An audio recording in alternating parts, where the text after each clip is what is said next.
there was almost nobody practicing this in Kenya at the time. So I had only been listening to sound healing recordings on YouTube and meditating to them. And I said, okay, when I'm there, I'm going to go for a live sound healing and see if it's something I want to get into. How long does a session need to be to maybe remove a disease? And what sort of diseases have you encountered? So there's no timeline and there's no like guarantee that, you come into this and it's going to be cured. But there have been a lot of things that I have worked with, a lot of mental health issues. So anxiety, depression, insomnia, deep-seated trauma that is also manifested in the physical body and created issues that once we start healing these, the body starts functioning normally again.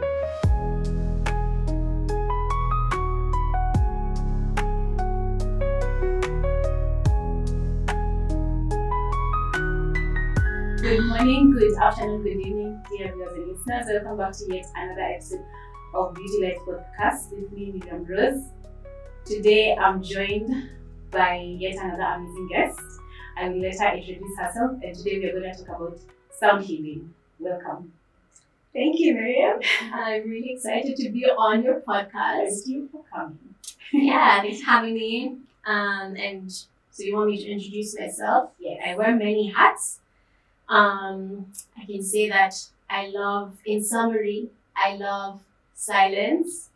Ironic as a sound healing practitioner. I love beautiful sound and I love nature. So yeah, I think in terms of my practices, my core practice is meditation as well as music, flute, vocals, singing bowls. I'm a practitioner now for around almost 8 years, I think, sound healing practitioner, as well as on other modalities. And I would say that nature and especially Mother Earth is my guide in everything that I do. You actually call yourself a child. Yes. So what's your real name? My real name is Narissa. Did I forget to say that? Yes. No, most people know you as Narissa. I love calling you a child. Yeah. Where did that come from? Basically that. I call myself Earth Child or Child of the Earth because I see myself as the child of Mother Earth. And I get everything that I need in my life from that guiding force of the Earth, whether it's healing, grounding, songs that come through, direction of where to go next in life. I always find this guidance from Mother Earth. And so I call myself Child of the Earth. That makes sense. Yeah, that's beautiful. So take us back to when it all began until now that you're a sound healer. Wow. Okay. So I think I would say my spiritual journey began when I was very young and began with the practice of silence. When I was a very young child, I'm not sure how old, I was taught meditation, and my first meditation teacher was my father, who is still my inspiration till date. He meditates every day at 4 a.m. Wow. Yeah. And so he taught me a certain kind of meditation that is from the Sufi practices. And since then, I've studied under various different lineages, including Buddhist, various forms of Buddhist meditation. And yeah, when it comes to sound, I think I've been in musical practice also since childhood, with instruments including the voice, the flute, and the piano. And around 2018 is when I went really deeply into all of this as spiritual practice. And there's a reason behind that, my own healing journey, which I'm happy to share with you as well. But yeah, 2018, that's when I got deeply into flute, into singing bowls. Now is when I'm going even deeper into vocals from a more spiritual sense. And and various other aspects, the breath work, the meditation, the yoga, all of this. So yeah, you tell us about the healing journey, what was instrumental about 2018, but still take us a bit back. So you're saying it's by default that you went into sound healing or just the spiritual practices. How are you as a kid? I guess that's what I'm asking. As a kid, I was actually, I think I was quite quiet. You were born here? Yes, I was born here in Nairobi. And as a kid, I would say I was a bit of a nerdy child. I did very well in school. I loved reading, and I loved nature. Like I loved to go camping, and I loved insects as well. I used to play with millipedes. So I think I've always been connected to silence and to nature. And so maybe that's also why I got into this. And then, practicing music from an early age. Mm-hmm. So, did you go to like high school, uni? Practicing music? No, or just in regular. general. Yeah, so I did all of the, schooling. I didn't study this in uni. Mm-hmm. I studied English, math, and development, which is not, is not really the area I went into. But when it comes to music, all my practice and training has been to search for teachers of the lineage that I'm studying, because I'm very much about the tradition itself and the ancient lineages. So when it comes to meditation, I try and find the best school that will teach me the original practice of that particular lineage.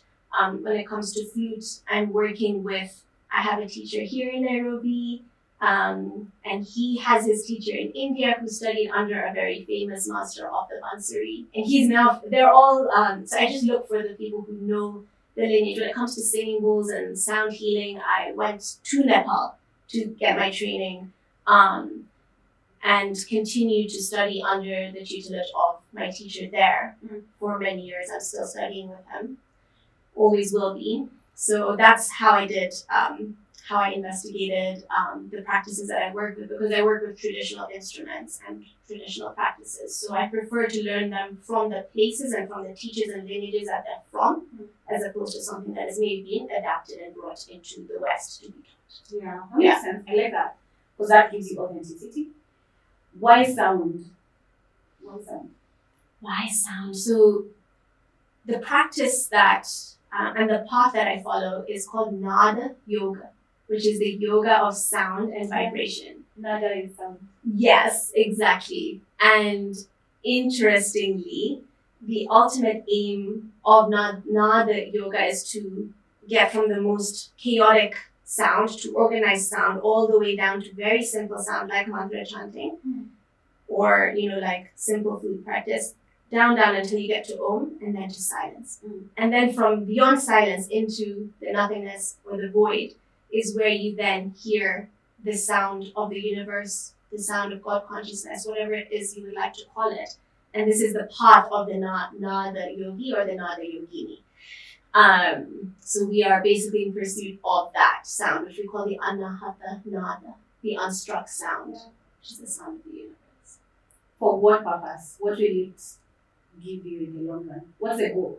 So just like any other form of yoga, which is union, the union of the individual soul with cosmic consciousness, coming into realization that we are not just individuals, but we are all one vibration.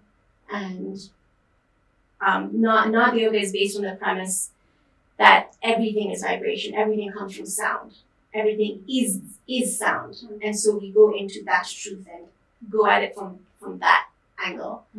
So that's why sound.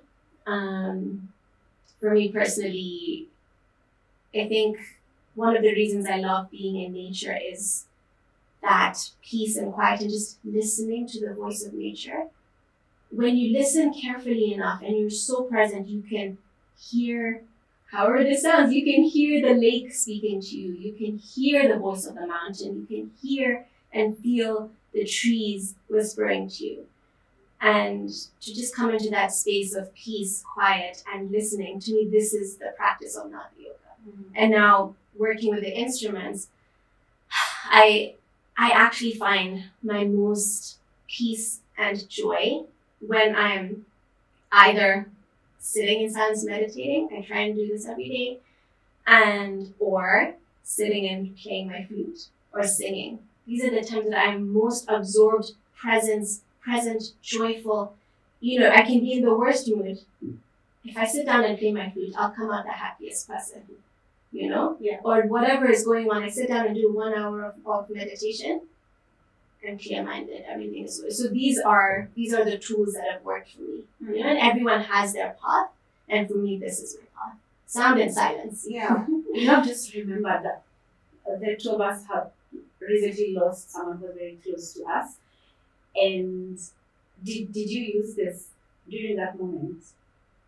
You know what's so funny? Before we started this interview, I was literally thinking about him, and I was going to tell you. And he has been so strong in my mind actually yesterday. Oh, maybe it's actually the recent days. That's fine. In the recent days. Why are you here? Yeah. So sense. even naming him, we're talking about Erix, Kivuti, who is a very dear friend to us. And yeah, so you mean like in the time when we were in that mess? Yeah, and I mean I'm sure you were as well, but I did. That's how I processed it, sitting in meditation. So, when I was just in denial for a while, I'm like, no, this is not true. And then one day I'm like, no, you have to sit down and accept this. So sat down, of course, outside in nature, got into meditation, and just sort of spoke to his spirit and said all the things that I wanted to say to him. And that's when I finally managed to start processing it. So yeah, I asked that because so many people are going through grief, and it's good that it's something that we've shared. And listening to you talking about peace, talking about the meditation, maybe this could be something that can help people go through it. That's what I was asking you, because I did nothing. I was just talking to him in my head all the time.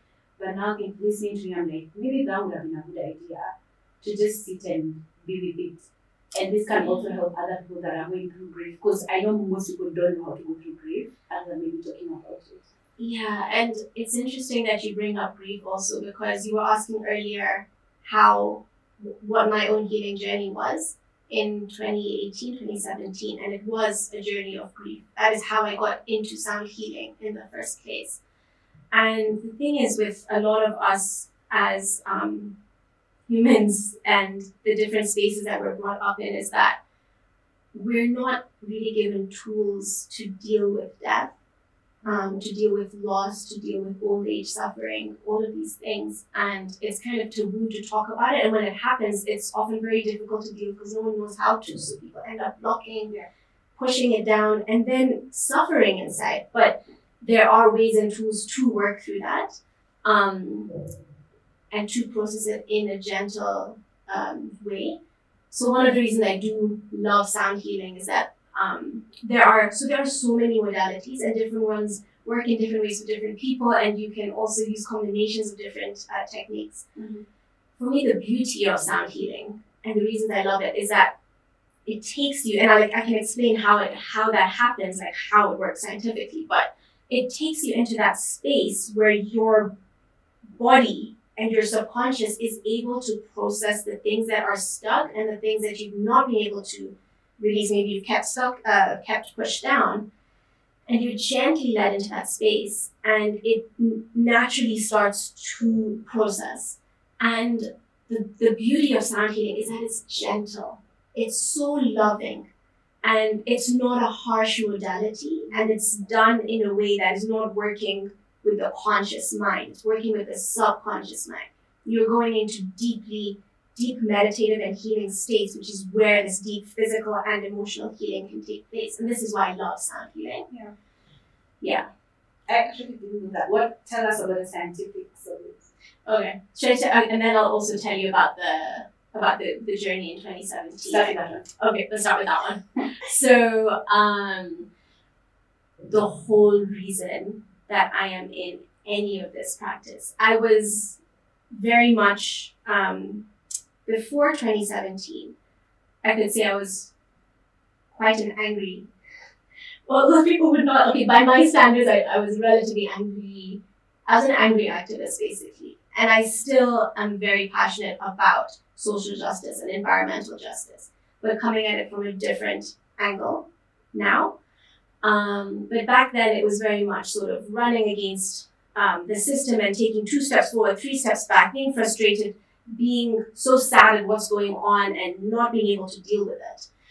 And also putting myself in danger a little bit. And then what happened in 2017 is everyone has this trauma or that trauma. What happened, what my particular turning point was actually the loss of my best friend. So in November 2017, my childhood best friend, who was the closest person to me in the world, died of cancer at a very young age. And my world was shattered. I mean, I think about her all the time. So now it's been how many years, I still, I still feel her loss and miss her till now.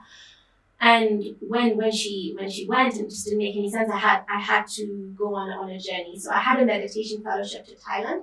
I went, and then I could hear her voice saying, "You have the money to go backpacking for a couple of months more over here, and I think that's what you should do." I could feel her telling me this because I'd cut my backpacking trip short to go and visit her the previous year when she was, on her last legs in England.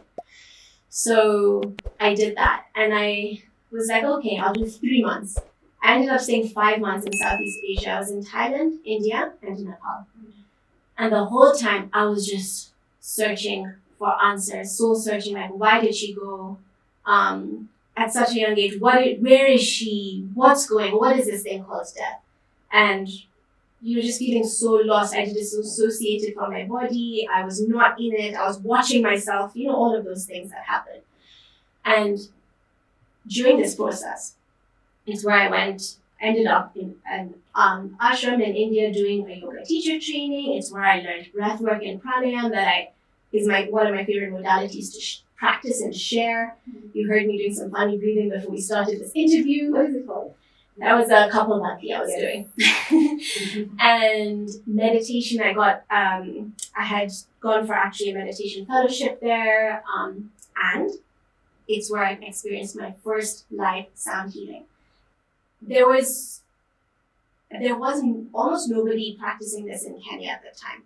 So I had only been listening to sound healing recordings on YouTube and meditating to them. And I said, okay, when I'm there, I'm going to go for a live sound healing and see if it's something I want to get into.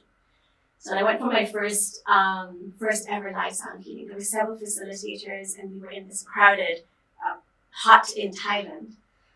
And I went into this very deep meditative state, and basically a trance with visuals, and was told and remembered that this is what I must do. Wow. And the amazing thing is, before that, I used to change my work all the time. Every year. Did I even last more than a year? I don't know. But once I got into sound healing, it's been almost 8 years. Yes. And I am still in this, and now it's just growing, and it's going in new and beautiful directions, but it's all in the direction of sound healing. So yeah, and my whole life took a change. So I moved from being quite angry and frustrated and unable to process my, sadness of what was going on in the world, to a space where, instead of reacting, moving to a place of creating. Instead of moving from anger, moving from love and peace.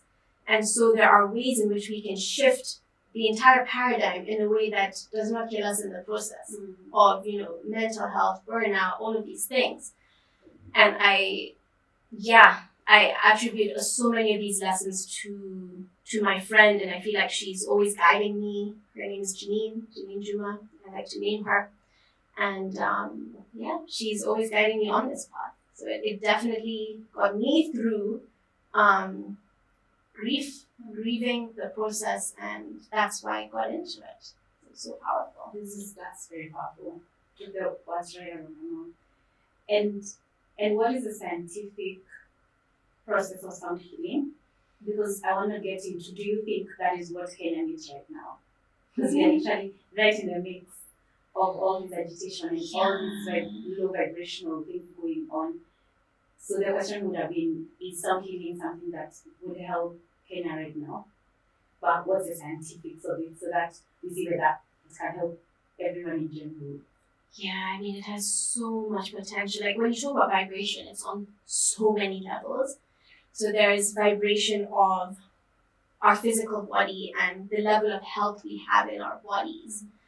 there's vibrations in the thoughts that we have, that we're sending out. Every emotion is a vibration in us. Energetically, what we're calling out to the universe are all vibrations. So when you say that, can we as a collective raise our vibration and shift things? Yes, we can.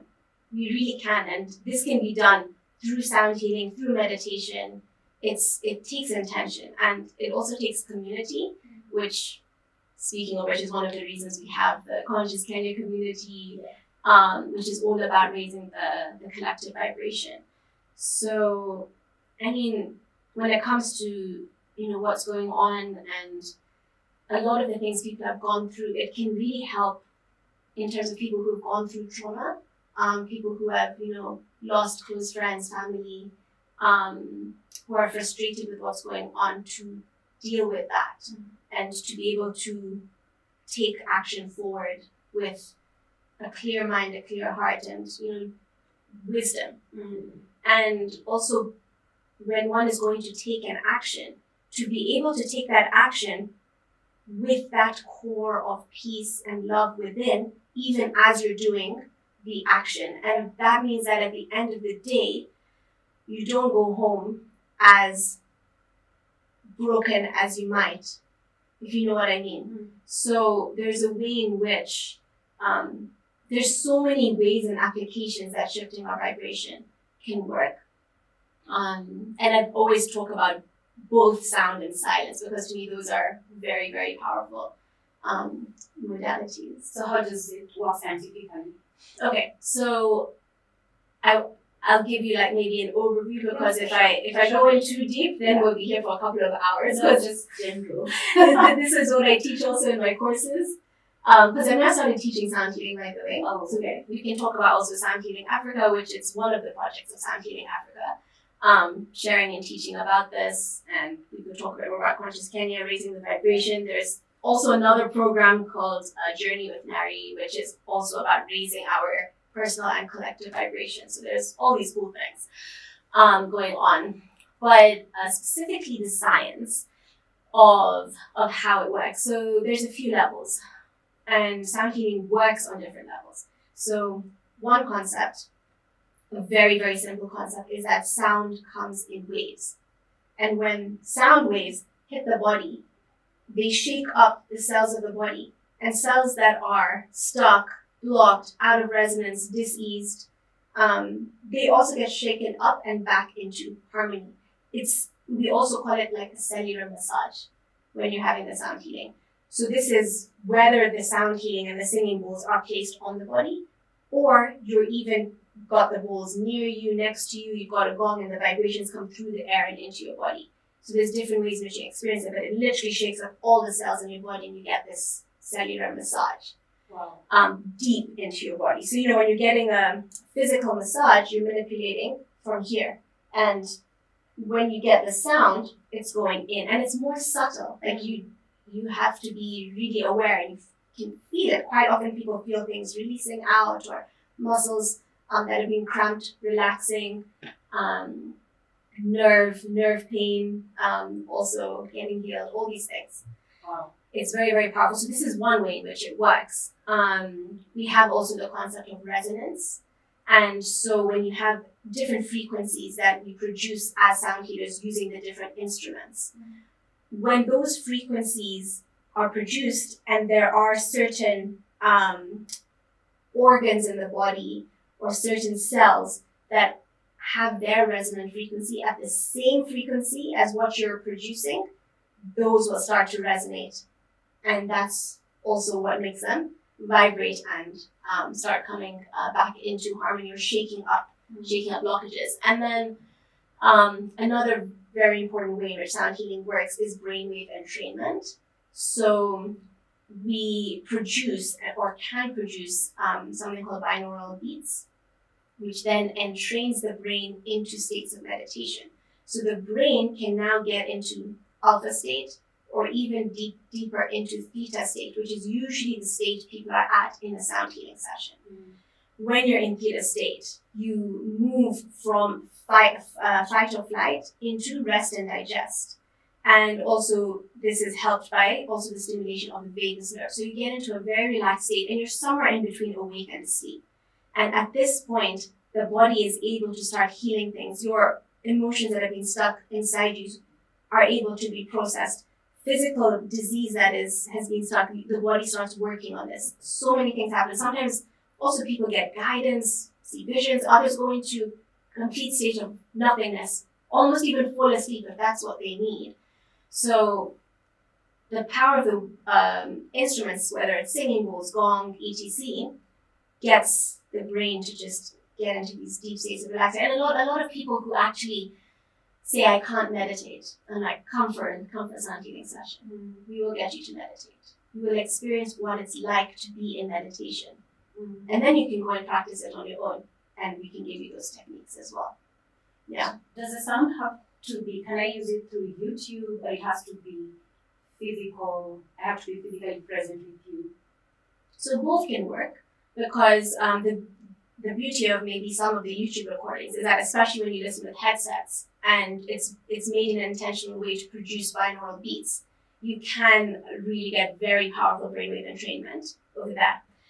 The only thing that the thing that you don't get in a recording is the energy of the practitioner as much, and the ability of the practitioner to tune into your energy, the energy of the space, and what you need, to create a personal request for them to work on specific things. And then also the physical vibration. So when you're physically in that sound healing, and I strike the singing bowl, I strike the gong, the waves are literally coming through there and going through your body. Literally washing through you. That's why we call it a sound bath.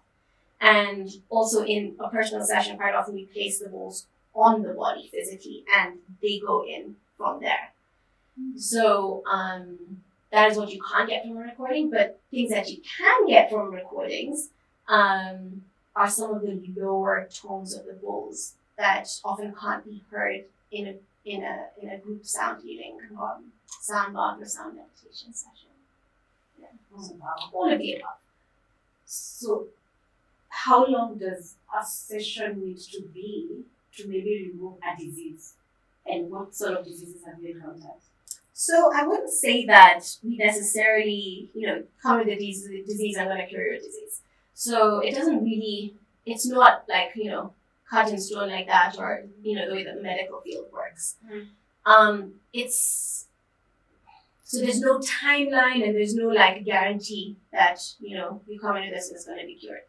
But there have been a lot of things that I have worked with, a lot of mental health issues. So anxiety, depression, insomnia, deep-seated trauma that is also manifested in the physical body and created issues that once we start healing these, the body starts functioning normally again. Physical ailments, I mentioned the muscles, the nerves, also things to do with menstruation, the period. Menstruation coming back after many years because it wasn't happening due to trauma, things like this. But now it also depends on the individual and what we're working through. So there's no fixed duration. There's someone that we did one session and he got off the pills that he was taking for his bipolar. Wow. But then there's others that I've worked with for maybe 9-10 sessions. And then that's when they're like, okay, now I feel ready to go forward on my own. So it's different. And I get that, and I guess this is also the same response, but do I need to keep coming back for the effects to be lasting, or let's use anxiety, for example. Do I get rid of anxiety completely, maybe after 10 sessions? I will have a better handle of my anxiety, or how does that work?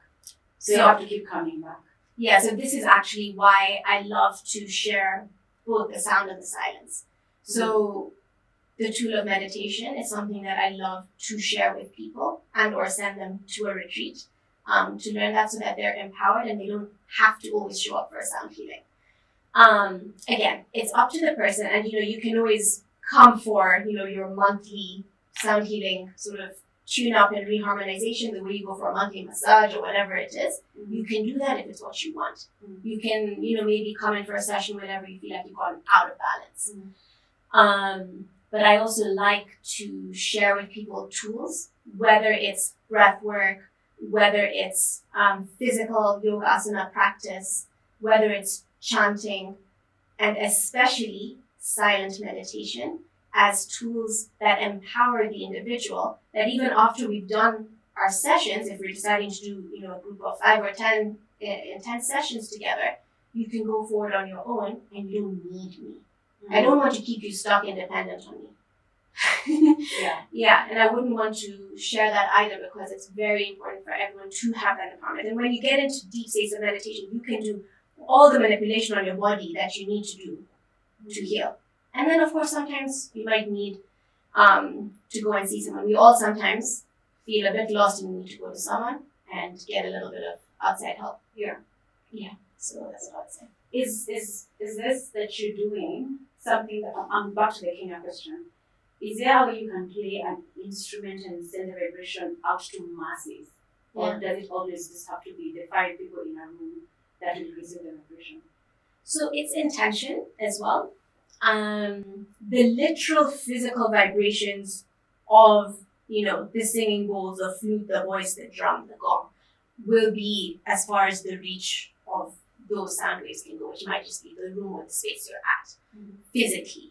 But when you put in that intention that we are doing this meditation or this session for the collective, and as a group we put that intention into the session, of course the vibrations will reach as far as it is that we want them to reach. And in one of my core meditation practices is the Vipassana meditation tradition.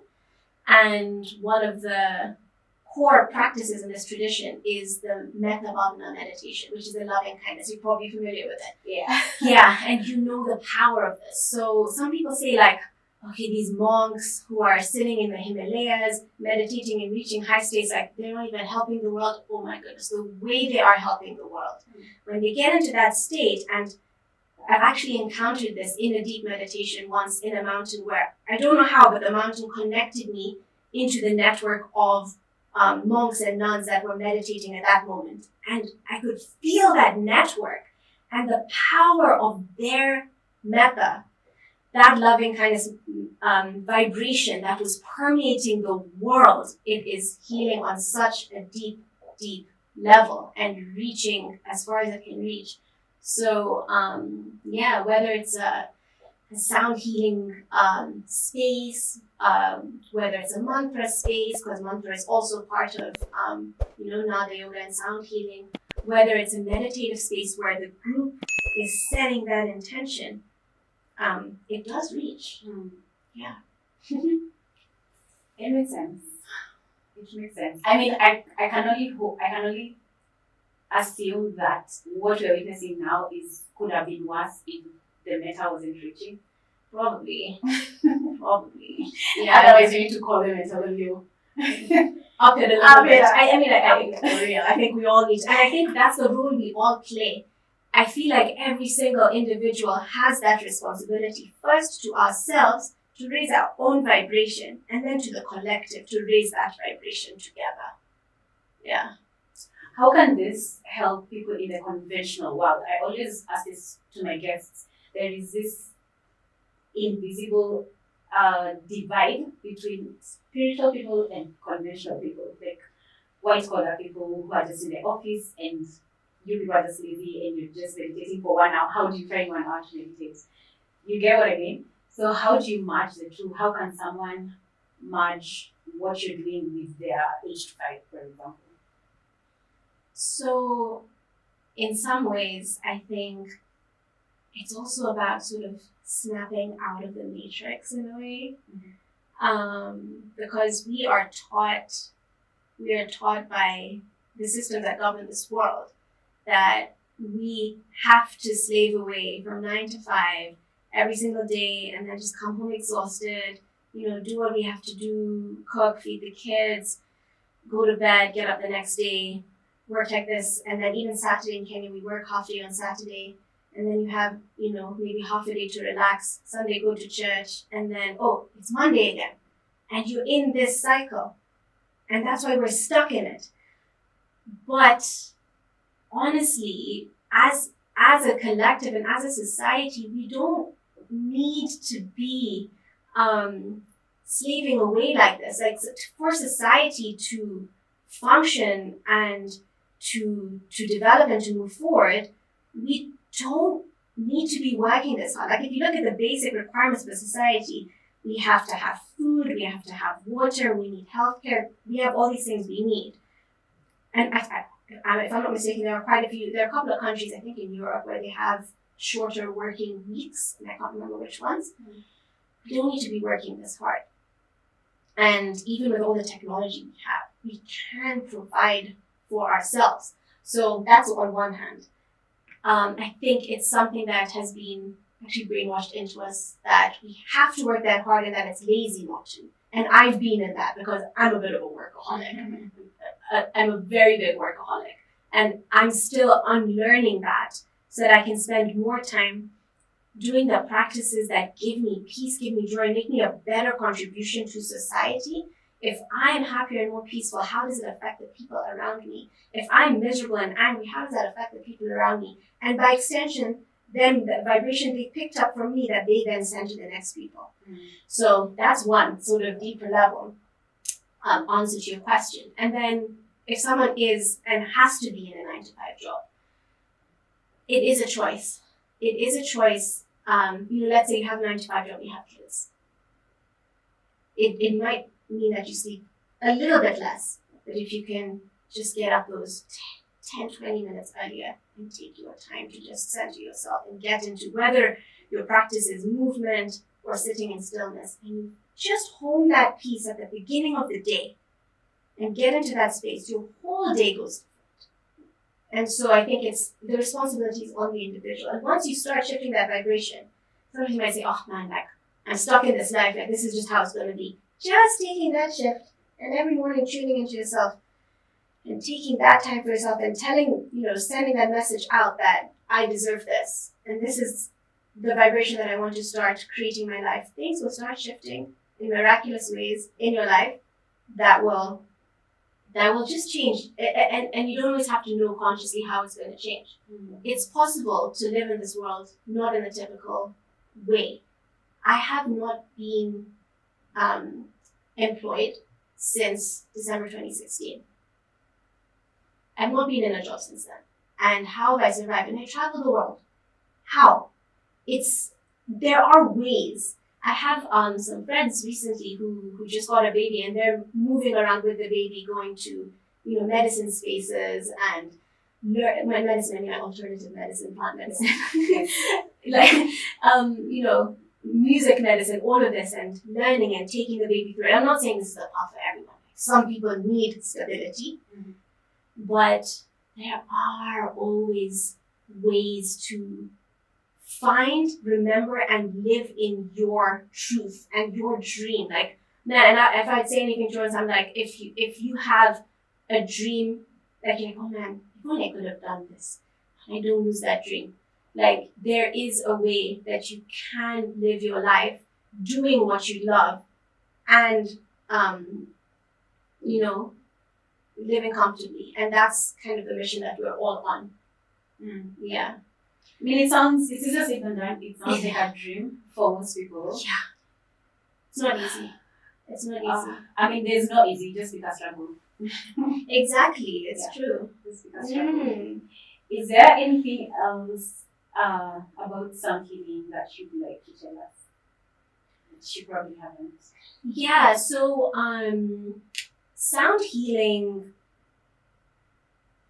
has currently, it's so interesting. When I started practicing sound healing and I came from Nepal back home to Kenya and started sharing it, there was almost nobody that was on the scene doing sound healing. So when I came, people were asking, oh, do you know that there was this German lady who was doing it, but she's moved. Now you're the only one doing it. So then I had to share with people, what is this and all of this. And now it's become quite a buzzword. It's like exploding. Everyone now knows sound healing when you talk about now 2025. These singing bowls are everywhere. Crystal bowls, Himalayan singing bowls, gongs, all of these things. And the thing that people don't know is that there is also more aspects to sound healing and more cultures to sound healing. So those instruments are there and they're more well known. And also the practice, there's a lot of myths about sound healing and frequencies and the origins of it. And this is also why I've been really focusing on doing trainings in sound healing to really share the truth about it and separate, some of the nonsense on the internet to what's actually true. But sound healing is actually something that has been present in cultures across the world in different forms. And I think that's something that I would really like to share. For example, drum circles. Across the African continent, drum circles are sound healing, are meditation, are trance, are communication with the ancestors, are one of the most deep modalities of this continent that is maybe not given the label of sound healing, but it is sound healing. It is meditation. Think about instruments from different parts of the world. The didgeridoo, the flute, which I brought here with me. This flute. Should play for us. I will. So, all of these different instruments, and also the voice, for example, in cultures across the world, different cultures, different religions, different countries, people use the voice to connect, to heal. So I just wanted to share that. Sound healing is not limited to a particular tradition or a particular country. And that's actually part of the reason that I'm part of the Sound Healing Africa collective and community, where we are coming together to share and teach different modalities that are available on the African continent. So it's still in its infancy at this moment, but this is what we want to teach, and sharing, knowledge about the different drums across Kenya for starters. There's a great facilitator that should be up on the website soon. That's going to be sharing that. Kalimba, Nyatiti, vocals, mantras that come from Egypt, all of this. So we want to share this knowledge. And as well, for me, my personal contribution to Sound Healing Africa is, of course, the singing bowls, the flute, and what I can share through my own knowledge, lineage, and studies. Yeah, that's so interesting you shared that, because I was just about to ask you about drums and the African spirituality part of it, how it weaves into this. And I love that you shared that. Yeah. There's something I should say. No, but maybe something that I was thinking about from earlier that you mentioned was about raising the collective vibration. So I don't know if I should mention a bit about Conscious Kenya and yes, I was gonna ask you now about the thing that you showed up. Yeah. So okay, awesome. So the other things that I also wanted you to list out for us are the places that you have spearheaded, the places, things that you've done, where we can find you, and all the things that you have been a part of. You have been a part of very many things. I'll name a few. The ones that are active. And what they do for the collective. Okay. So I'll just name the ones that are currently active right now, because I've been in a lot of initiatives that are maybe environment focused, culture focused, social justice focused. But what I'll name that's going on right now is, I think I can share with you about, on the personal level, Journey with Nari, on a greater sound healing level, Sound Healing Africa, and then on the greater conscious community level, Conscious Kenya, which is actually rebranding now as Conscious Africa. Yeah, oh my god, I've spilled the beans. It's all good on camera. But yes, that's happening. So, I love that. Yeah, exciting. Yes, I love that. Much needed. So, let me start on the individual level. So, Journey with Nari is my own personal brand as a conscious musician, sound healing practitioner, and in this space, what I'm sharing are, music recordings, performances, meditation recordings, meditation courses, retreats, that focus on things like meditation, sound, breath, even ceremony, plant ceremony, all of this. And the most recent and exciting project that I'm launching now with Journey with Nari is a 9-month program where every month there's an event, a 6-hour event, where I work with other sound healers, musicians, and practitioners to really take our individual and collective vibration for the group that comes in and go through that cycle of release, introspection, and creation of new realities. So there's a lot to it, which I can share separately, but that's a really beautiful and exciting journey that I'm on right now, and I'm so excited to go walk with people on this journey for 9 months, and also to work with amazing other musicians and sound healers. With we'll have a session focused on drums, 2 sessions focused on drums. We'll have fire ceremonies, water ceremonies, earth ceremonies. We'll have big gong baths, we'll have sound healing concerts, food concerts, all kind of beautiful things. Yeah. So exciting. Yeah. So that's Journey with Nari. And then we have Sound Healing Africa, which I think I've shared a little bit about. I think I don't need to go into more detail on that. Finally, we have Conscious Kenya, which we said is rebranding as Conscious Africa. So this is basically conscious community and a hub for holistic wellness, healing, alternative modalities. So this is a space in which we are welcoming different practitioners that share all of these alternative and holistic modalities and share about them, connect them with the people who are looking for them in Kenya. And now we're going to focus across the continent of Africa and try and connect with community, intentional community and healers across the continent. And then we have, in-person meets where we get to meet with each other, online meets, just different ways of connecting and sharing and raising the collective vibration together in a safe, loving, nurturing space. Yeah. So that's Conscious Kenya in a nutshell. It's about time that happened. So I feel like it's very timely that you're rebranding. And I'm also doing this because this is actually part of most of the people who've been on this podcast are from that our community. Yeah, because I felt like it was about time that this information gets mainstream. Because it's just us who know about conscious Kenya. Otherwise we just forget. And I'm over it. So I need this information. Africa needs to rise. It's about time that the consciousness is raised in when we take personal responsibility. So I love Absolutely. that. I'm so glad to do it with you.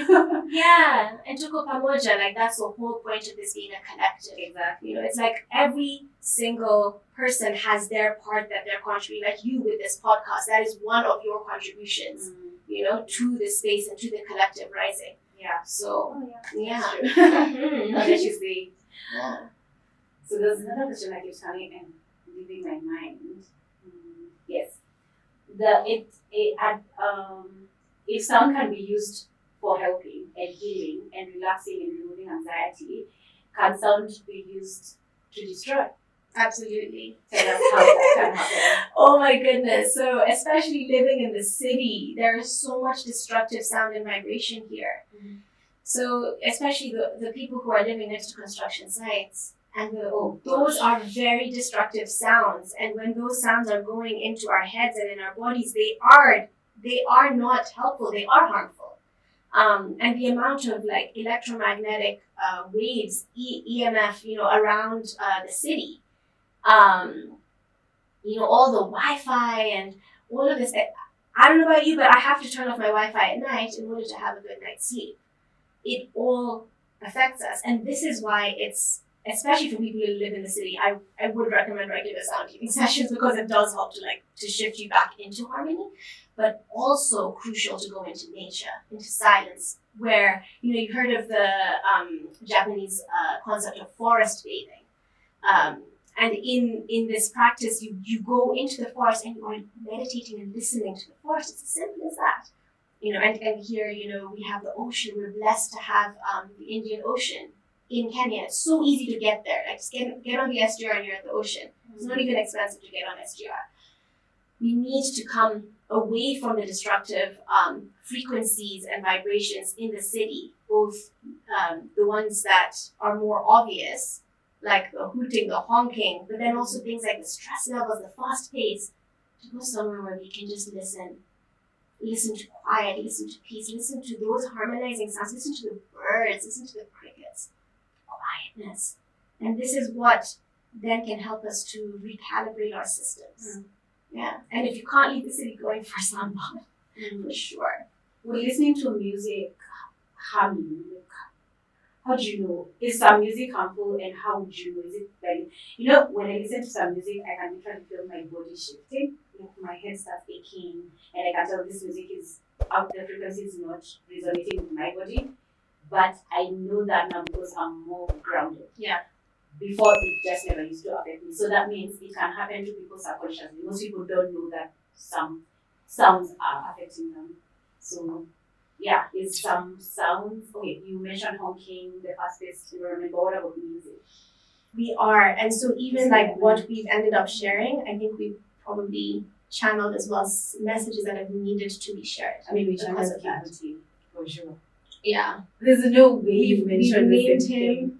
Yeah, and he's been so present the last few days. It's been crazy. Like I'll tell you, we'll talk about it more. So yeah, I like that. That makes me feel better because it's true. The painkillers have slowed down my brain so that I can be more in my body and my intuition. That makes sense. Yeah, and also like even if you didn't take painkillers, like on day 2 we're usually very slow. Yeah. But I really like the way you reframed it. It's true because I'm more feeling what you're saying than hearing. I'm more with you. Yeah, that makes total sense. Okay, cool. So I was asking about music. If sound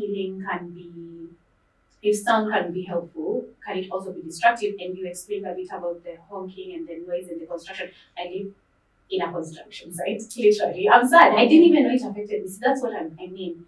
People don't know. We go about life without actually having this knowledge. But can music specifically affect us? And how do we know? Yeah, so I think at the end of the day, with all of this, it is what we need to do in order to know is to come into that awareness. If we can constantly at every moment be aware of what's going on in our body right now. So just even right now, feeling into your body, feeling into my body, whoever's watching this, when you feel into your body, what is going on? How is your body reacting to the information being shared that we're sharing?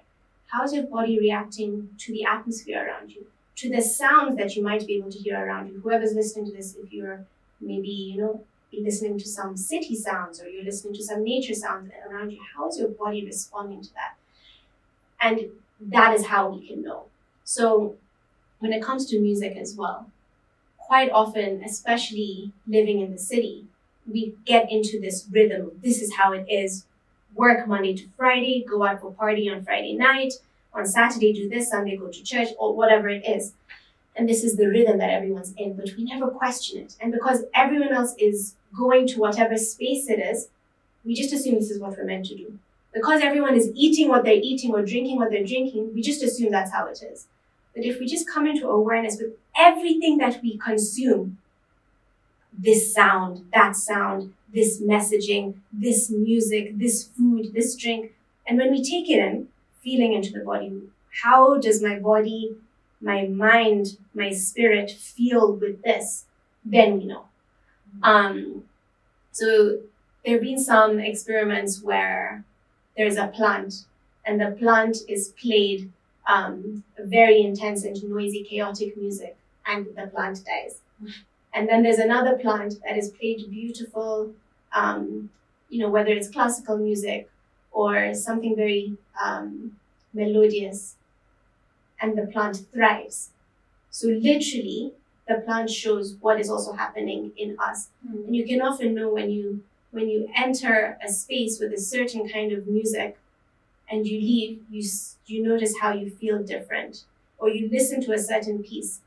Similarly with the vibration of a space, whether you enter a place and you can feel the vibration or the energy of that place. You meet a person, you can feel their vibration. You might be just repelled by a person, or you feel attracted to a person. It's the vibration. So, and then also when it comes to music and healing, we have sound healing and also music healing, which everyone does, and most people do it intuitively. You're going through an emotion. You're going to turn on that song. Like you're going through a heartbreak, you're going to turn on a song about heartbreak. You're getting a crush on someone, you're going to turn on a song about that. You're feeling good, you're going to put on that song. And this is how we actually like to listen to sounds that are resonating with what's inside us right now. So music is also healing because it helps us to move through those processes that are going on within us. Yeah. Oh, we do these things too subconsciously. But that's so true. That makes so much sense. Mm-hmm. Cool. So unless you have anything else you want to say about sound healing, I really want you to play for us the flute. We can do that. We can play a little bit of flute. Okay. So I guess I can just invite anyone who is listening to this podcast to just close your eyes, sit up straight, roll your shoulders back, and just tune into your body. Notice how you're feeling. Notice how you're breathing. And allow the sounds to just take you wherever they're going to take you. Just relax and listen to the sounds of the bansuri, the bamboo flute.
You can tell the energy shifted in the room. Yeah? Mm-hmm. Oh, nice. Yeah, just a little 1 minute.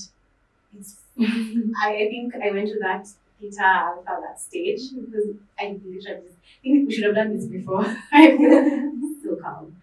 Yeah, I could have played that for an hour, but I know that would be like another hour up on the I podcast. was just literally thinking, I really need to come for this sound healing. Because music does something to me, like the piano, when I play the piano, not the electric one, the other one. I literally go into a trance. Like, that's the same feeling I felt right now. I just felt, I don't even know how to explain. It just feels good.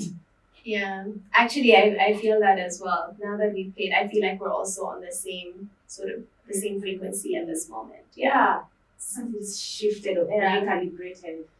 Is it, last question, is it religious? Because as you were playing as a singing, you mentioned Buddhism and India and Nepal and all those places. Is it open to anybody?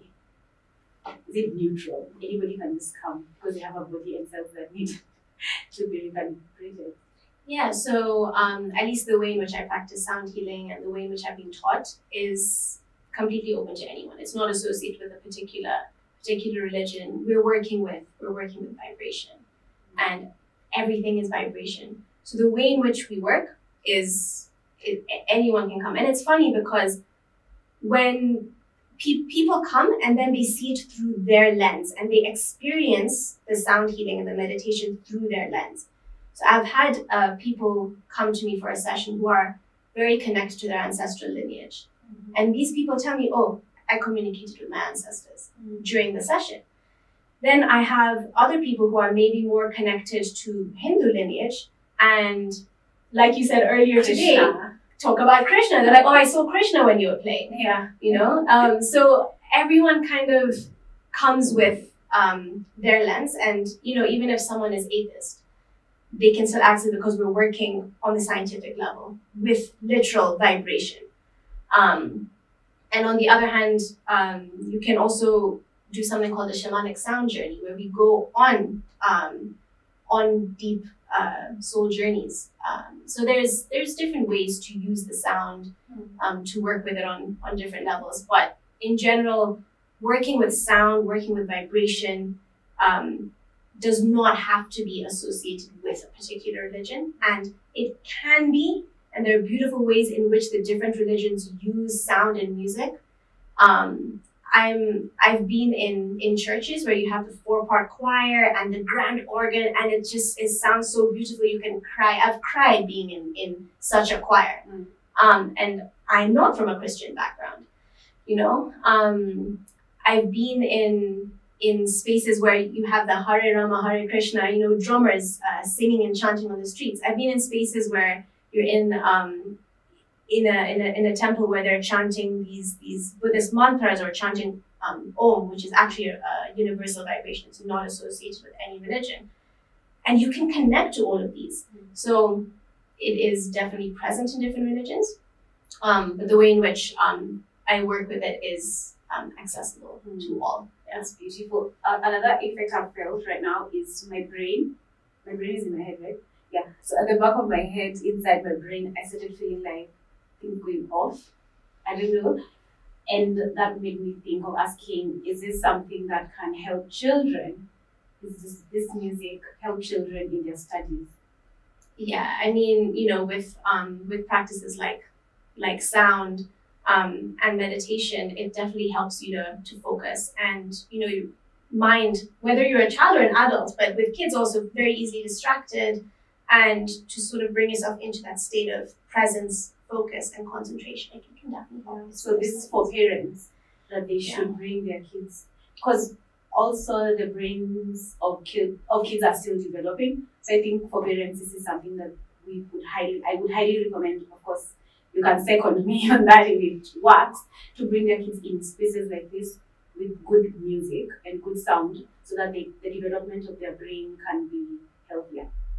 Yeah, absolutely. And you know, it's really interesting when kids are exposed to certain kinds and genres of music when they're young. They can often remember it when they're older, connect to it when they're older, and sometimes even go down musical paths when they're older. So yeah, to be intentional with what sounds and frequencies you're feeding your child. Exactly. Definitely. Because those affect you on such a level that you don't always consciously know. For sure. And it's better to just tap into them when they're young. Yeah. Awesome. So, Allibhai, is there anything else you'd love to add? Yeah, I just thank you. Thank you for a really nourishing conversation that got me to also intuit and share things that I did not think I was going to share. So thank you. Nice. Thank you for sharing and trusting me enough in my audience. Yeah. And thank you for playing this flute. I wish you could have gone on for long. I feel so relaxed. I even feel it in my shoulders. Yeah. Seriously, it's that. Oh, wow. Or maybe, as you said, on a future one, we could do a longer sound healing session. Yeah. Bring in some more instruments and you do a healing for me. I need healing and words. Don't we all? Don't we all? So until next time, thank you so much for listening or watching. and we hope to see her again in another episode. But until then, have a good time. Goodbye. Bye.